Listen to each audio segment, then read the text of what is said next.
煉靈的奇妙秘密。伊萬諾修女訪問瑪利亞閃馬第6集。我真係好榮幸能夠認識到瑪利亞閃馬，一個過住全身奉獻、虔誠咁生活嘅婦人。佢嘅生命裏面每一刻、每一秒都負住永恆嘅重擔，唔單止係為自己，亦都為住無數嘅煉靈。佢以唔同嘅方式，以愛去協助知名或者唔知名嘅煉靈脫離煉獄，使佢哋能享天國嘅永福。俾大家嘅建議，我嘅建議，我哋係可以下決心唔去煉獄，真係㗎，我哋可以實行㗎。我哋每一個人都已經掌握咗方法去實踐呢一個嘅決定。我記起聖若望十字架嘅話，佢話天主上智嘅安排已經俾咗每一個人在世上淨化嘅機會，足以使佢哋死後直升天堂。喺我哋嘅一生裏面，天主已經為我哋安排咗好多考驗、痛苦、病痛同埋艱辛。喺呢啲苦難裏面，係為淨化我哋嘅。假如我哋樂意接受，已經足夠使我哋直升天堂啦。為乜嘢唔係人人都能夠直升天堂呢？就因為我哋反抗咯。我哋冇懷住愛或者係感激嘅心，去樂意接受生命裏面嘅考驗。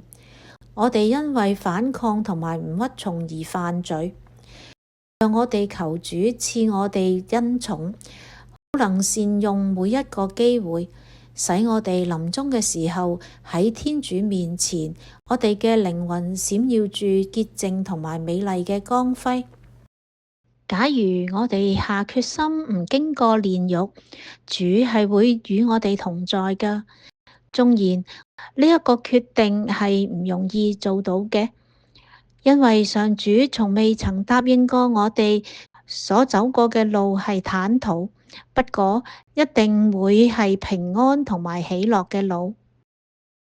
我想強調，趁住有機會，我哋應該善用寶貴嘅餘生，讓愛德成長，好能增添為我哋已經預定嘅來日嘅光輝同埋美善。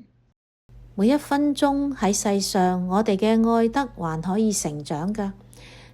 煉獄裏面嘅煉靈就冇呢一種嘅機會，甚至眾天使都妒忌我哋喺世上仲有呢個機會修愛德㗎。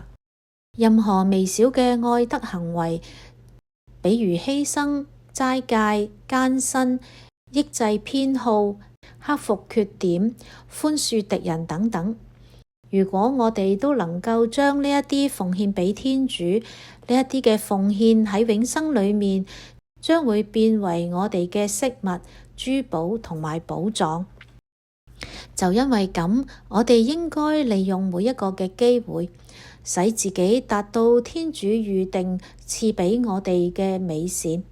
純潔淨化咗嘅靈魂係充滿美同埋光芒㗎。如果我哋能夠一睹佢嘅光輝，必定會嘆為觀止。人嘅靈魂喺天主面前應該光輝燦爛嘅。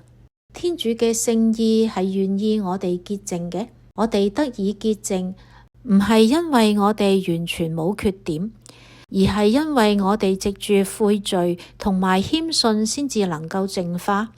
聖人唔係完全冇過失㗎，佢哋喺每次嘅失足都會求寬恕，每次嘅跌倒總係會再爬起嚟。煉靈已經意識到天主嘅光榮，並衷心咁渴望早日咁樣擁抱天主。我哋應該盡量用天主想俾我哋嘅美妙方法去協助煉靈，減少佢哋喺煉獄嘅耽誤。唔好忘記細路仔嘅祈禱，有好大嘅能力觸動到天主嘅心㗎。因為咁，就讓我哋教細路仔祈禱。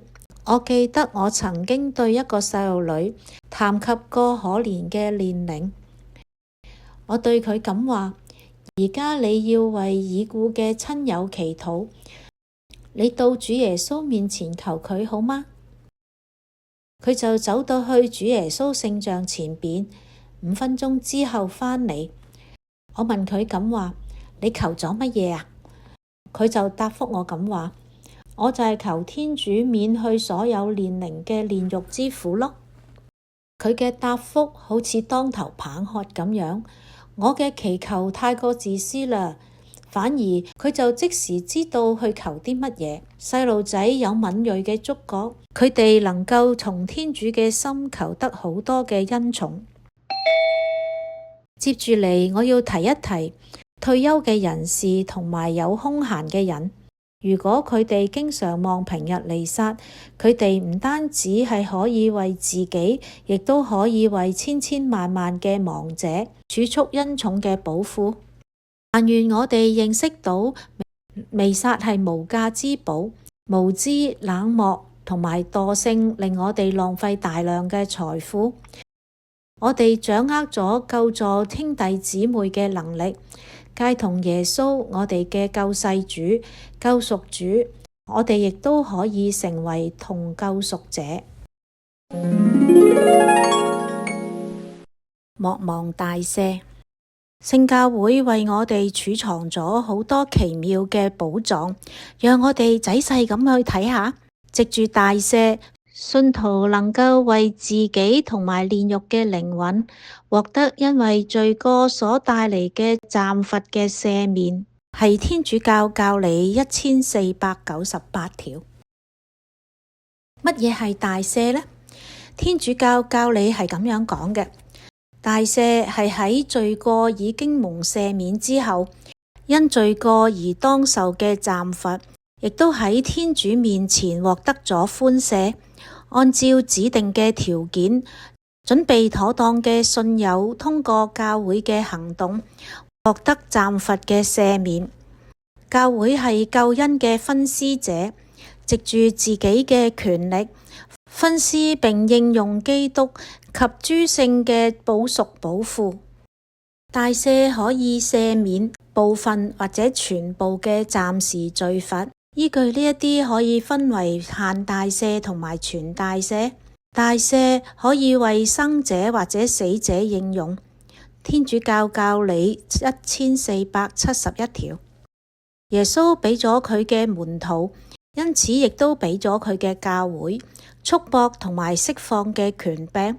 教會喺過往嘅世紀裏面，用唔同嘅方式分施天主嘅慈悲俾生者同埋死者。教宗保祿6世修正咗所有關於大赦嘅教義，呢一啲都係記載喺1968年6月29號梵蒂岡出版嘅一本書上邊。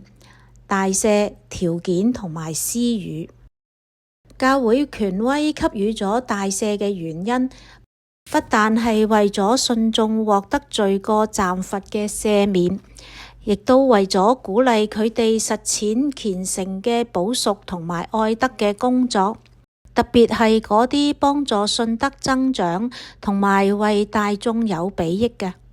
信眾為亡者嘅補贖而奉獻大赦，係培養愛德嘅極好途徑。當信眾都將自己嘅心神向天高舉，呢個世界將會更加美好。雖然大赦係無償嘅施予，然而不論生者或者死者，要獲得大赦，仍然需要符合一定嘅條件。信眾應該要愛天主，厭惡罪惡，對基督救贖嘅功勞懷有好強嘅信德，並且要深信諸聖相通功。自從修正後，已取消咗年月日嘅區別，只保留咗全大赦同埋限大赦嘅區別。我哋亦都應該注意以下嘅幾點：唔可以將獲得嘅大赦給予在生嘅他人，可以給予亡者全大赦同限大赦。信眾虔敬咁使用司鐸祝聖過嘅聖物，例如十字架、玫瑰念珠、聖衣或者係聖牌，可以獲得一個限大赦。假如呢一啲聖物係教宗或者係任何主教祝聖過嘅，信眾喺聖伯多祿、聖保祿宗徒慶日虔敬咁使用呢一啲嘅聖物，就可以獲得全大赦。不過信眾亦都應該同時用既定嘅方式宣認信仰。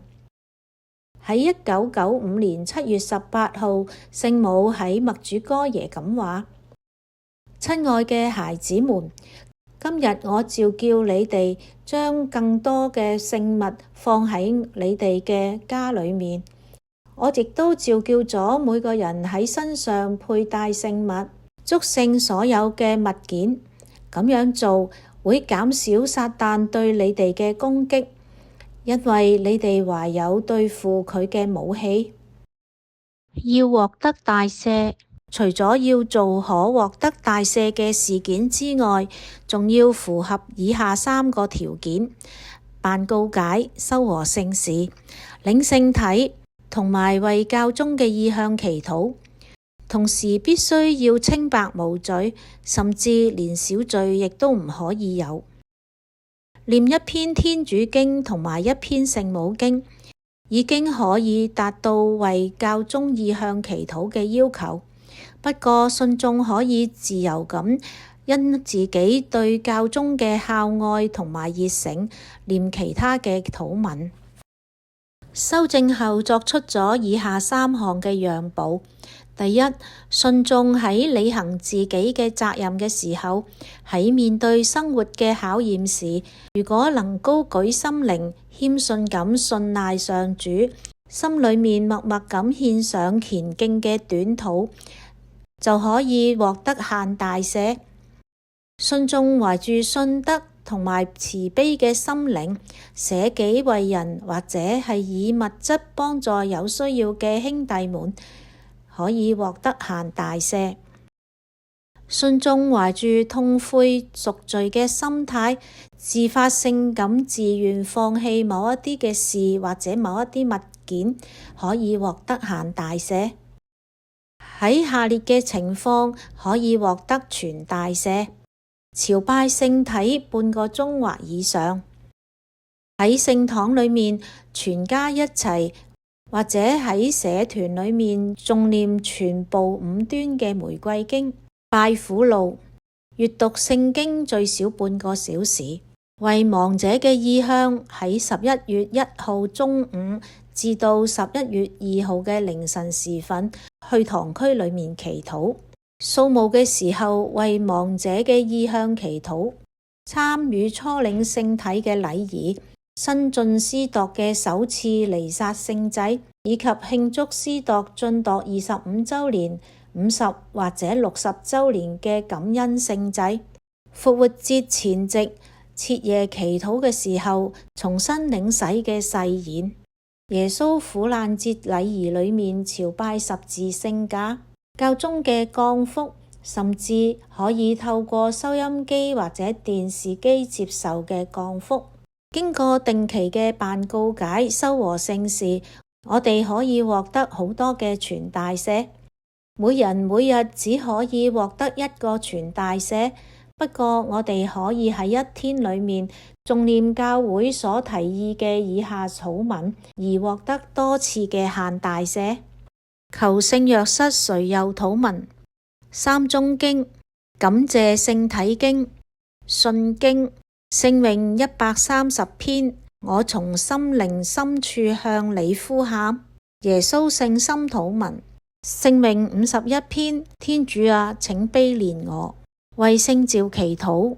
所列嘅經文不能詳盡，喺生命嘅磨難中盡力咁履行每日生活上嘅職責，透過懷着信望愛三德嘅善功，我哋可以獲得限大赦，以愛行善待近人，自願嘅守齋，發自內心嘅短禱，或者對上主、聖母或者係聖家作出自發性嘅思念，禱告等等，都可以為我哋獲得大赦。感謝大家一直以嚟嘅細心聆聽，願主祝福各位身體健康，恩寵滿溢。